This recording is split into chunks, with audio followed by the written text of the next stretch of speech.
দক্ষিণ কোরিয়ায় বসবাসরত প্রবাসী বাংলাদেশিদের জনপ্রিয় সামাজিক সংগঠন ইপিএস বাংলা কমিউনিটি ইন কোরিয়ার উদ্যোগে অনুষ্ঠিত হয়েছে নবম আন্তর্জাতিক কোরআন তেলাওয়াত প্রতিযোগিতা ও ইফতার মাহফিল।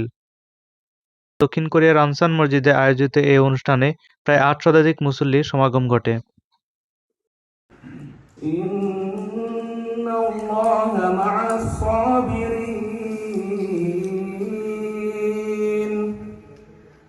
ولا تقولوا لمن يقتل في سبيل الله أموات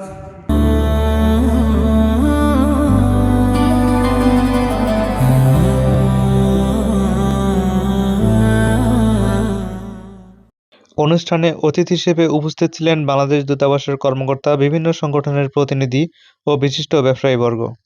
প্রতিযোগিতায় 4টি ক্যাটাগরিতে প্রায় 50 জন প্রতিযোগী অংশগ্রহণ করেন। প্রতিযোগিতা শেষে বিজয়ীদের মাঝে প্রাইজ মানি, উপহার সামগ্রী ও সার্টিফিকেট প্রদান করা হয়। আলহামদুলিল্লাহ, আমি ইপিএস বাংলা কোরআন কম্পিটিশনে প্রথম হয়েছি, তাই জন্য আমি আল্লাহর কাছে শুকরিয়া আদায় করি। প্রতিযোগিতার বিচারক হিসেবে দায়িত্ব পালন করেন বাংলাদেশ, মিশর ও ইন্দোনেশিয়ার প্রখ্যাত ইমামগণ। আয়োজকরা জানান, প্রবাসে থেকেও ধর্মীয় ও সাংস্কৃতিক চর্চা অব্যাহত রাখতে এমন আয়োজন গুরুত্বপূর্ণ ভূমিকা রাখছে। ইপিএস বাংলা কমিউনিটি বিগত 8 বছর এই ধরনের প্রোগ্রাম আয়োজন করেছে। এই বছরও তারই ধারাবাহিকতায় অনেক বড় পরিসরে আয়োজন করে আনসার মসজিদ ও ইসলামিক সেন্টারে।